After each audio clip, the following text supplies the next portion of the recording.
Y acá el anclaje de la casta, de la que habla Milei, en realidad es un ecosistema copiado de Estados Unidos, del alt-right norteamericano, donde ellos hablan del establishment. Y es el establishment político, el establishment cultural, el establishment académico. Acá fue la casta. Las fuerzas del cielo vienen del norte. Digo, hay un capítulo que habla puntualmente de eso. No del cielo, chicos, viene de allá, todo copiado. Si me pasa algo a mí, miren al norte. Como decíamos al principio, son 3 shocks. El shock económico, del que ya hablamos, el shock pandémico, que se suma, o sea, es donde todos estos grupos, por un lado, los que no cuestionaban inicialmente las medidas sanitarias de cuidado, se encuentran en Internet. Yo hablo del ecosistema mediático digital porque no me gusta decir redes, medios tradicionales, porque ya la palabra fluye, derramó, hay un medioevo digital ahí tremendo, en donde ya no es que hay posverdad o no importa la verdad, sino que en realidad lo que empezó a pasar, y ellos usaron muy bien en ese momento de la pandemia sobre todo, es cuando uno degrada verbalmente constantemente, la verdad deja de ser importante, las instituciones son horadadas constantemente y ahí hay una gran responsabilidad del periodismo, no digo de nosotros, digo del periodismo en general. A mí me gusta hablar de la responsabilidad que el sistema democrático tuvo en la degradación de las instituciones constantemente. Entonces, cuando la degradación de las instituciones se va consolidando, que es el golpe tal vez más fuerte para quienes vimos del 2013 en adelante, ver que pasaba lo contrario, que uno lo que empezaba a ver era que volvía a tener valor la institución. La política se revalorizaba, las instituciones tenían un peso. Eso es lo que empieza a romperse. Y cuando se empieza a romper eso, la verdad ya, ¿dónde la buscas?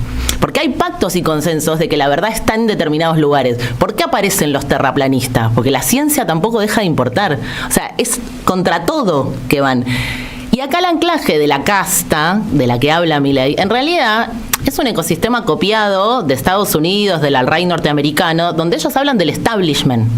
Y es el establishment político, el establishment cultural, el establishment académico. Acá fue la casta. El término casta, digamos, la aproximación más notable que tenemos nosotros es la utilización por parte del viejo Podemos en España, que había hecho de la casta una categoría política sobre la cual funcionaron y funcionaron bien, crecieron. Escúchame, en vez de casta hubieran puesto oligarquía, le decían oligarquía. Pero es muy interesante también este señalamiento de la remisión a la categoría en Estados Unidos, cómo funcionaba. Claro, hablaba permanentemente Donald Trump de eso, el establishment. Era, lo que molestaba no era solo un negro presidente, era que un negro hubiera estudiado, se hubiera formado, fuera inteligente, había algo más ahí que empieza a aparecer, y empieza a aparecer no casualmente, por eso lo del shock económico y después el shock pandémico y después el shock político, porque empieza en 2008 con la crisis económica.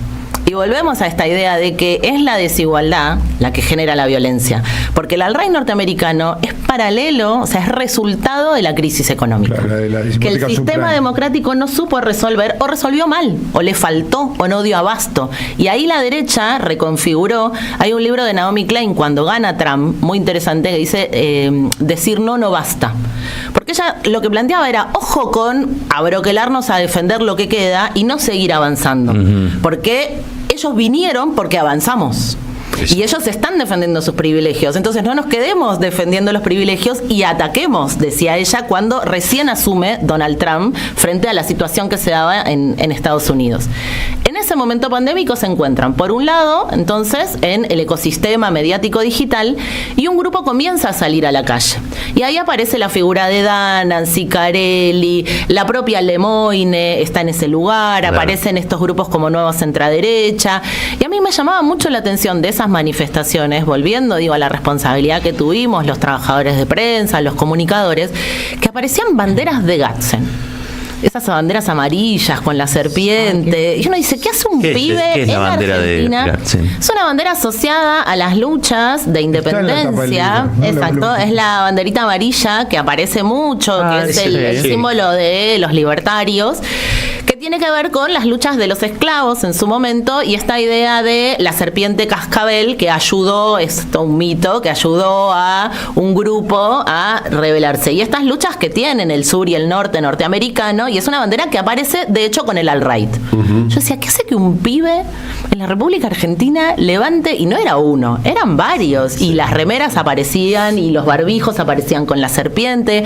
Hay ahí el alt-right norteamericano convirtiéndose en una ideología internacional. inscriben en algo, no es que están de electrones sueltos en el mundo, no. Que las fuerzas del cielo vienen del norte. Digo, hay un capítulo que habla puntualmente de eso.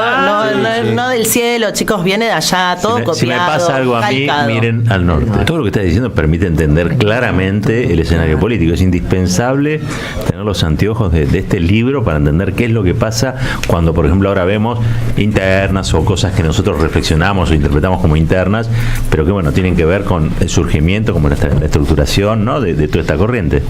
Ellos ahí sumaban también, por ejemplo, después del 2018 y luego cuando se vuelve a discutir en 2020 la interrupción voluntaria del embarazo, suman ahí a los grupos también de la Iglesia, en quienes Laje está muy posicionado, sí. Y lo respetan un montón.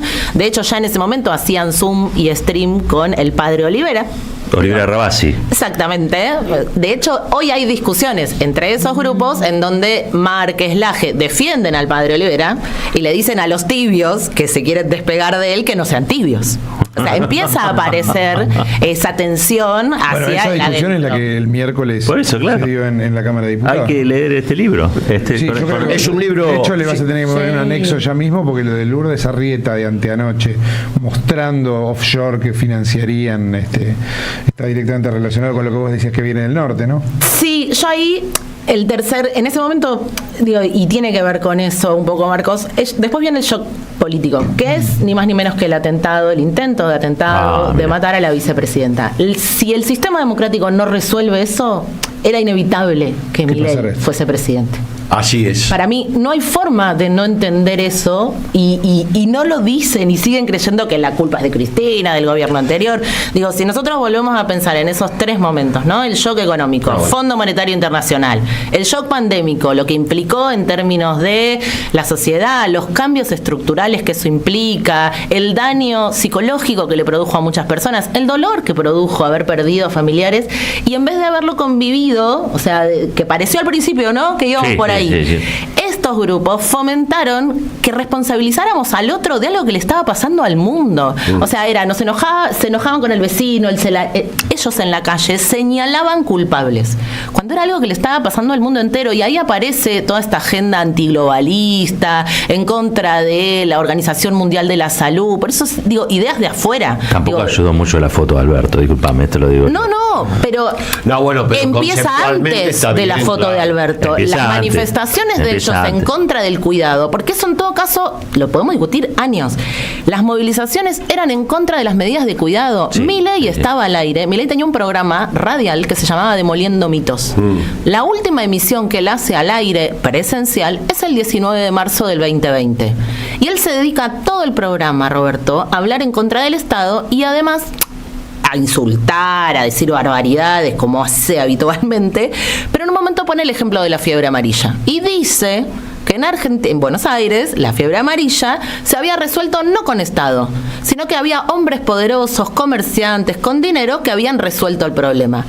Y eso es falso. Lo que sucedió fue que quienes tenían plata se fueron al norte de la ciudad y se salvaron solo, y el resto se quedó hacinado en el sur de la ciudad. Y que la conclusión de todo esto, dicho no por mí, sino por quienes estudiaron ese fenómeno, y en ese momento fue más Estado, fue la necesidad de urbanizar la ciudad, de tener corredores de aire, de una mejor ciudad, de tener hospitales. Entonces, él ya sostenía en ese momento que el problema era que el Estado te dijera que te tenía que cuidar y cómo cuidarte.